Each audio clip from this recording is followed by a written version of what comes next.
Welcome back, everybody. Welcome back. How's life treating you? Life's life. Exciting things at the hospital. Define exciting. You have a case yet? Well, I can definitely say that we finally started getting results, but they are ironically not the results that we originally sent. What do you mean by that? So the testing company that we originally sent with has basically stopped all testing because they're so overwhelmed they can't keep up with demand, so they shut their doors to more testing.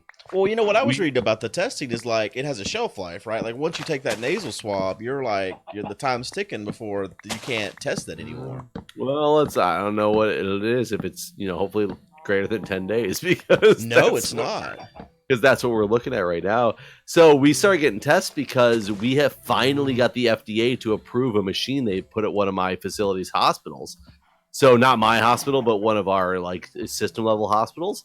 And they started sending the tests over there as of yesterday. And we started getting results back from that because it's a much quicker turnaround. So we do have results, but they're not of those original ones we've been waiting for. I see. So the ones you do have results for are those people? I can say that there's many negatives, but they're not all negatives. Okay. So what do you do when you do get when you get a positive back? And I'm assuming anyone that's been tested was told to go home and self quarantine, right? No, there's a lot of them still in the hospital. Oh, okay. There's a lot of them that are still not in the hospital, though. So, yes, there's a lot of self-quarantining ones, and I don't know what we're going to do about those when they start coming back, because I didn't look at the breakdown to see, who the results came back on, if they were still in-house or if they were out-of-house or whatnot. But the thing is, once we start getting results back on these people who've been waiting for 10-plus days, apparently what I'm understanding is after about 14 days, even if you're positive, that's when you should be negative again, as long as you're alive.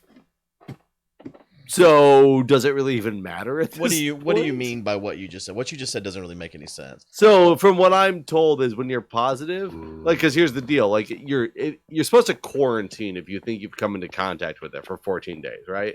And you're showing symptoms and all that stuff. Quarantine for 14 days to make sure you're not, contagious. Uh-huh. But what about if you are positive? When are you allowed to go back into society? Well, it's more than 14 days. This shit lasts longer than that. What I'm hearing is about 14 days. Well, no, if you have it, there's lots of people that have a fever that lasts more than 4 weeks. I never heard that details of it. Yeah. So this is still unknown territory, I guess, for me to know what it is. But how long is it until you're waiting for these results? When does a positive result finally come back that you're that result matters not at all anymore? That's the question, is how long for these ones that we've been waiting for from this outside place. Right. We sent people home to quarantine. We have results that have been waiting for 10 days at this point. When do you get a result that's positive and you go, who the fuck cares?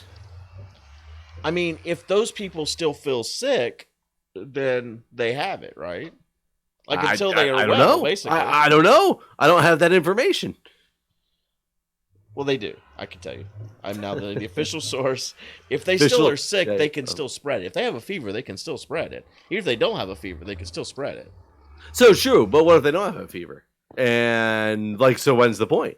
When is the point of are you going to, if somebody you knew was positive for this thing that we will not speak its name for demonetization purposes? You can say it, you just can't put it in your title. Shh, we just won't say it, and then we can manual review. Fuck you, manual reviewer, because now you done it.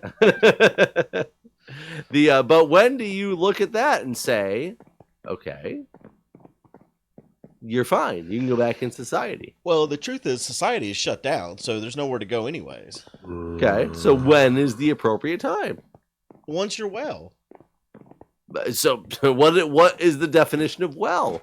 Some of these people are asymptomatic shedders without even feeling the brunt of any problems. Right. I mean, so what is well? I mean, again, I guess that's why we're shutting everything down, right? Sure. But have we talked about this next stage? I mean, it depends on who you mean by we. Like the Imperial College of London has talked about what the next stage is like, and you don't want to hear what they've had to say. Months and months and months. 18 months, basically. Yeah, I saw those news articles today. My hospital's talked about the next stage apparently behind closed doors and claim that they have this whole plan put into place, but it's not allowed to get to the level of where I'm at the hospital.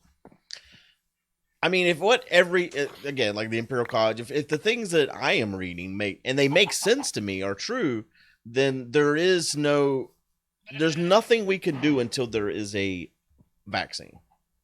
Basically, until there's a vaccine, we need to all maintain social distancing and maintain a pretty much shut down life until there is a vaccine and we can create that herd immunity. Because, and I'm sure that there's a big truth to that. But if that's the case, like, I don't know that the economy and those sort of things can survive that sort of a shutdown. I also agree with that. So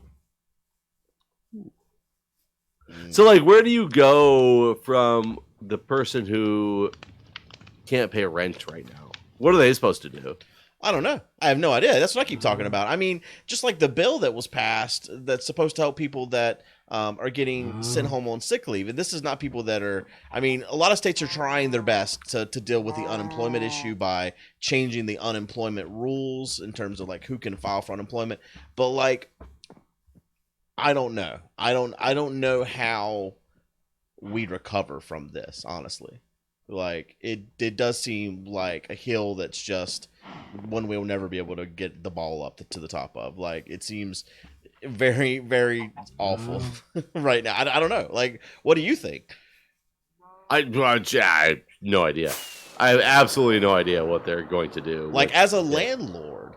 Well, and so that's the funny thing is, so I guess we're not only a landlord to the person that lives below us that you know, but my wife owns 2 other properties. Right. One of them right now is empty, but one of them in Pennsylvania has renters. Right. And I guess they emailed her 2 or 3 days, or text messaged her 2 or 3 days ago, and just said a very like generic statement of something about the like, what if we're not going to be able to pay rent this month?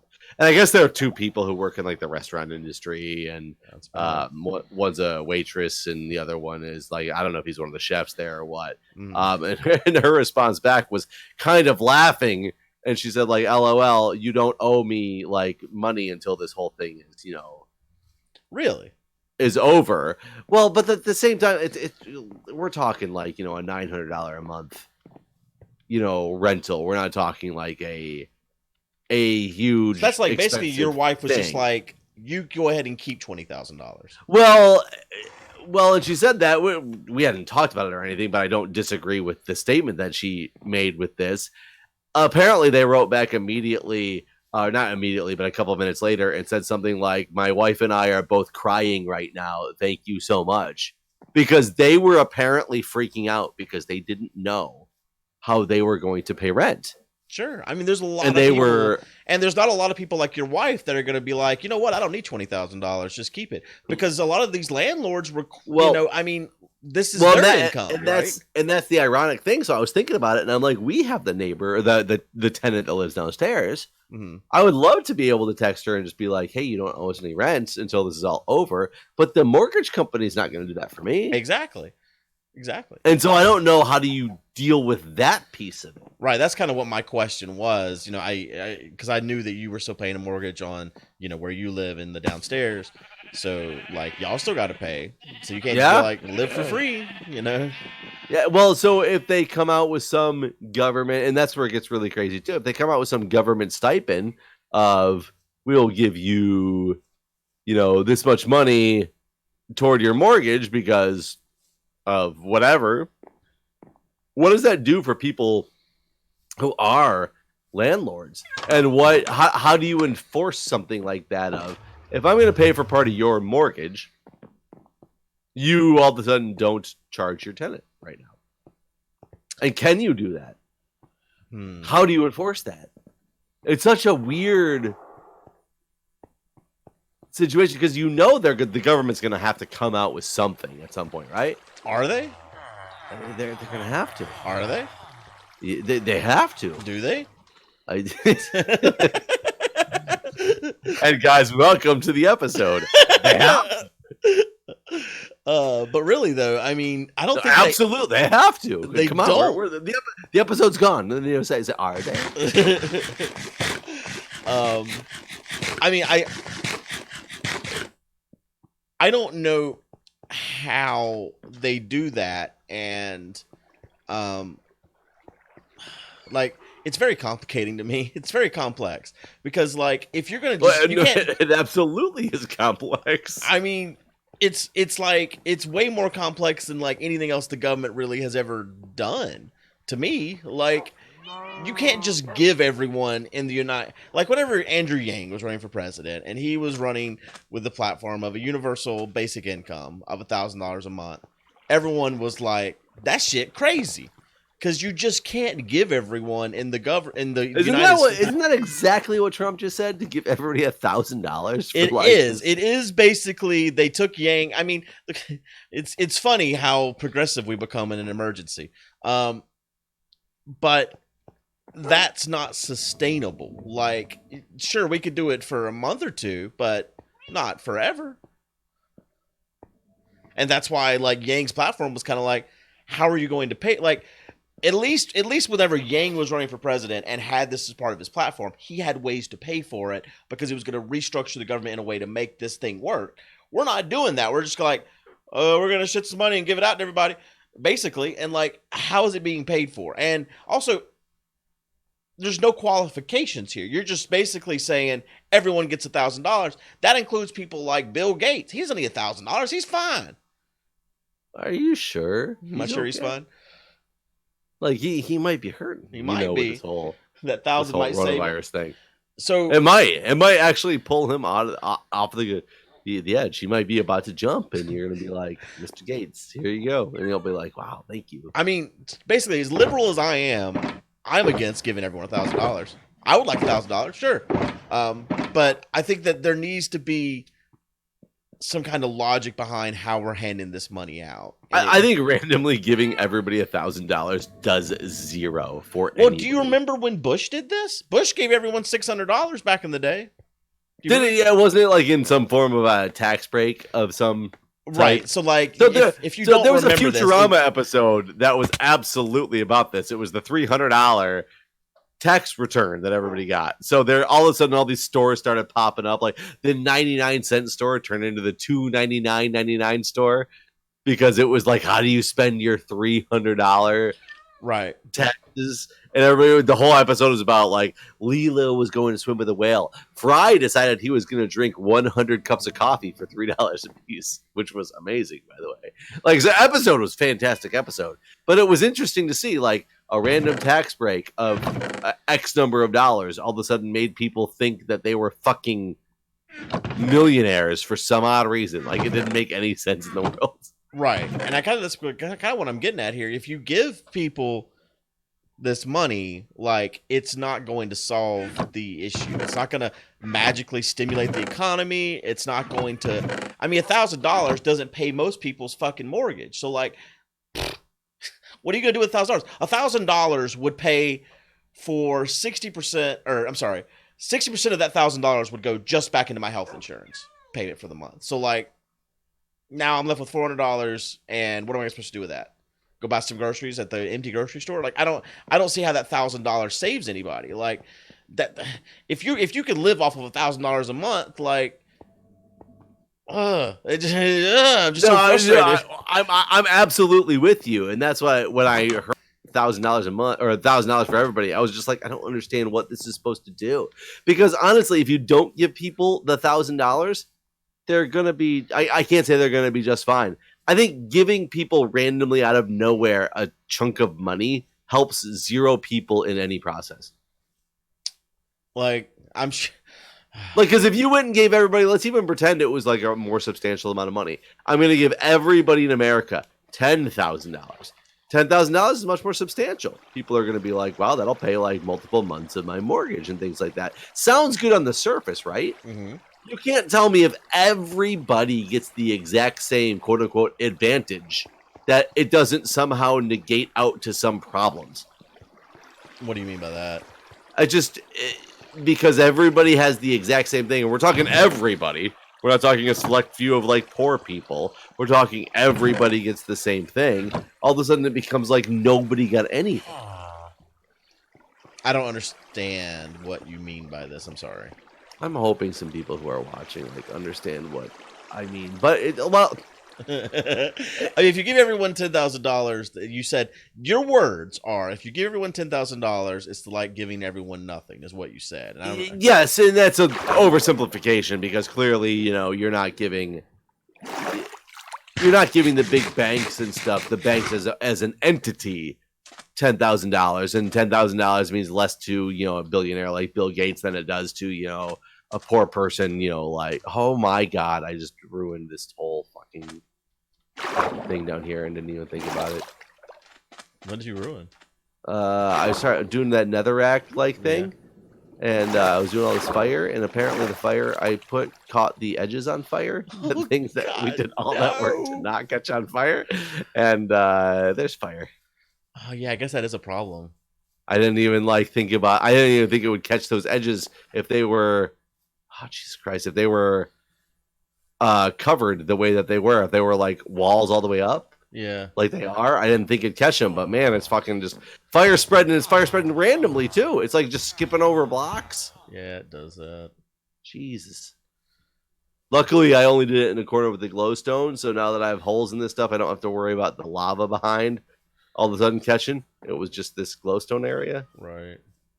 But we got some shitty looking shit.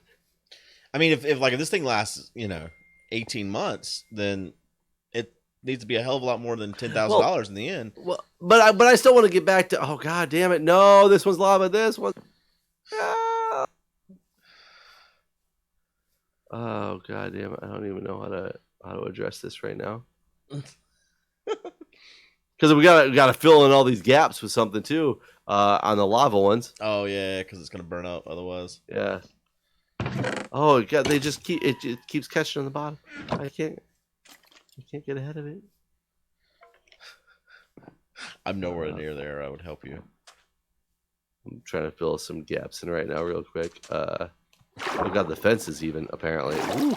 Okay, I think I got that filled in for the time being. I'm sure people were getting tired of hearing all the Corona talk. We did manage to do an hour of podcast today without talking about it at all.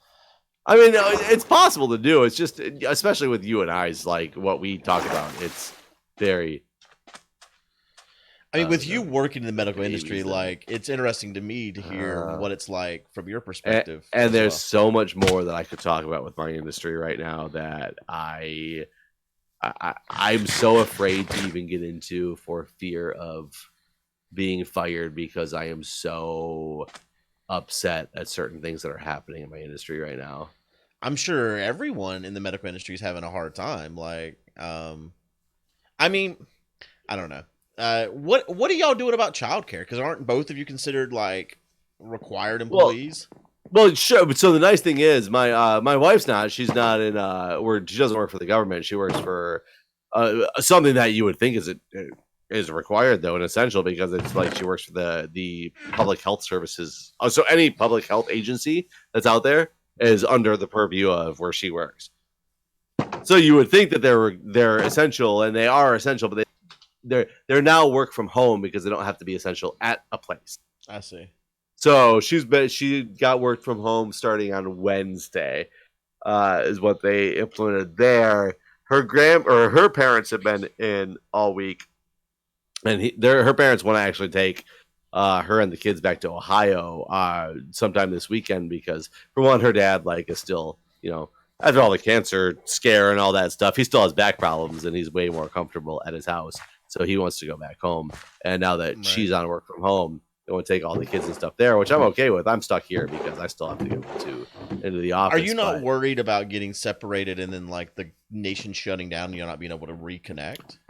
Honestly, it might be best for us right now because, I said the other day, of anybody who's susceptible to get in contact with it at this point, it's me. If anybody in our family gets it, it's going to be me. So can they go there and basically hunker down?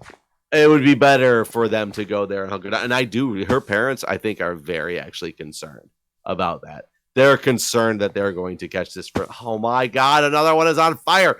But yes, they are concerned they're going to catch this thing from me because they're worried that I'm in a position where I'm going to get it. And right. So and they are the boomer generation, so know it's they're the ones that's you got to worry about with this stuff. So I mean, I wasn't super worried until I read about all the long term. So I still, and we talked about that the other day. I still haven't substantiated that is a legitimate problem. Well, I mean, the studies that have, it's not just one, like you're not coming from one source. The problem is there's not enough time passed to see how long this is a thing. You know what I'm saying? Like maybe these people are seeing reduced lung function, but maybe that'll clear up in 6 months or something like that. But we don't have 6 months yet to know that to be the case. So maybe it's not as bad as it looks right now, but it could be. I mean, there's things that could be insane that we don't even, fathom. Like there's things that could come from this that you're not thinking about. You know what I'm saying? Like sure. Future health risks, like it could increase your chance of getting cancer or something, lung cancer. Who knows? Hopefully not, but could. So yeah, like I mean, I'm concerned now. We talked a little bit before the episode started, but Crystal's work, she works for a bank, which is high risk because you're touching money and interacting with customers. So she has a high risk job, and so she's with her working all the time, and we're 5 days a week, and the school's closing. We basically just agreed that our daughter would stay here for the time being, like until things kind of panned out. But then after but not even a full week of that, we're still like in my normal schedule to have her period. I guess she started getting more worried that this could last months and months and months, and so she doesn't want to go that long without seeing her daughter, which I can understand, but I'm still not on her side here because I think that it's a huge. So, anyways, for me before I go into my concerns, she's next as of next week, her bank is letting her off on the weeks that she's supposed to have our daughter, so she'll be able to get her come Monday or whatever. But to me, this is just awful. Not because my daughter's not going to be here. Because to be fair, I need to be able to work longer than I am. So, I mean, I could be doing long streams and making money while there's still money to be made. That sort of thing. Because, I mean, I'm worried about, this industry. You think there's more of a risk that she's going to catch it and then bring it back to you? Absolutely. And that's the problem with the incubation time is, she can go to Crystal's house. Everybody thinks they're all well. She comes back over here with the virus. Again, everyone thinks they're all well. And, then a few days later, then, no one's well anymore. Because there's no way to know that she's carrying it. So I'm definitely not a big fan of this change, and part of me is considering maybe I should tell her, all right, if you want to do this switch, you're gonna have to keep her until this situation is resolved, because I'm a no risk house, I'm trying to think about. Yeah, that would. So you're worried about you getting it now, though? Well, yeah. I mean, again, the reason I know it sounds like I've done a whole 180 on this, where I'm going on a cruise now. I'm concerned. I'm sorry, good. You're not allowed to change your mind ever. The way it is. But the reason why you made a statement once, you stick by it. I'm booking you on another Disney cruise that leaves tomorrow. You will go. Yeah, I mean, at this point, the way things have changed, even if Disney wasn't canceled, I'd be canceling. I wouldn't be going on this cruise, regardless. At this point. But that's just because the way that I see everything has changed now. Like I said, I'm more worried about long-term effects and that sort of thing than I was whenever this stuff was early on. And maybe I should have been more worried back then because, it's a new thing. We don't know what we don't know. But whatever. Don't worry. I have to go to a mandatory leadership meeting tomorrow with 240 person invite. There's no way. That's against the fucking government's regulations on how big of a gathering can even be. I wish I were kidding. Well, just don't go. I'm not going to go, but I also had very long discussions with very high up executive leadership in my hospital about said item and why that it should never happen and why it should be canceled. And my concerns were taken, and told that they are still going to hold a meeting. Do they not? I mean, I guess those recommendations by the CDC are only that, recommendations. They're not law that you cannot hold a gathering of more than 10 people. But are you on the main island? No. Oh, well, yes, I'm in the pyramid. Oh, no, I meant the main out. island. Someone just flew past me. I guess it was Ryu. I'm going around stealing things. Oh, that island. Yeah, No. yeah. I need a cactus. So I'm not stealing anything of high value, but I've been looking for cactus. I finally found some. So I don't know. You would think that in the medical industry you would follow the guidelines of the CDC before anyone else. One would think. I'm very disappointed at the medical industry at this point. I don't understand. I mean, I understand why you're upset. I don't understand why they're just ignoring those guidelines and holding a 250-person meeting. I also do not. That's why I had a very long conversation with a very high-level executive person today that after 2 days of discussion, I said today, I need to have a meeting with you about this because there's a problem. Absolutely. Like that, you need to like blow a whistle or something. I don't know what people do nowadays, but I already have. No, I mean like I don't even know. Like you need to like call the the problem news is or that something. there's a certain point where people consider certain things mission critical. And my whole point was trying to convince them that this is something you should absolutely have virtual if you still think it's critical. Yeah. Especially without guidance of what it is to anybody. It's just, this is a mandatory meeting. Have to be it there. Like, I need more information. And at first it was if you really feel uncomfortable, I will excuse anybody who wants they have to contact me directly, to now it's, if you don't want to go, don't go. And that's what's going to happen. I mean, it never should have been amended. Like I said, call the news. I don't have to call the news. It'll be done and over before this episode airs, and it'll be like determined on how mission critical it is and what it is. Yeah, but there'll be a lot more people that are leaving there sick, right? Well, so that's where I have the biggest problem. Is I just think there's a weird cross between, there's places trying to do the right thing, but also trying to show that they really are supporting the people who are stuck in these jobs where, like in hospitals, where you're stuck doing the things that are making you more at risk. But there's a point of we're supporting you as much as we can, and we are there to step in for you when you need us to, because you are now like sick or quarantined or whatnot. And then there's a point of idiocy of we're going so hard in one direction to try to prove our loyalty to you as our employee and a good person, that we're trying to show how much we are there for you, to where it's negatively impacting others. Yeah. And that's where it's like lost at, is there's not they can't figure out where that line is, and they're making wrong decisions in my mind about. I mean, to some degree, I feel like each day the reaction escalates only because, well, now what are we going to do? What are we supposed to be doing today? Like yesterday we closed. Well, we went from like restaurants. We went from like 8,000, like, to give people context, we went from like 8,000 cases yesterday to 13,000 today. And that's just because we have testing. I'm sure we have. True. I'm sure. Yeah, you know, guaranteed. But that shows where this is about to go as test results start to come in. Yeah, I don't know. Where are we at? I'm trying to look at where we're at right. Oh yeah, 13,678 as of this, and our numbers just look exponential growth. They've made the dots on the COVID map smaller. What they've done is before it was like, they had to scale them down because I think it was covering it too much with red when you zoomed out.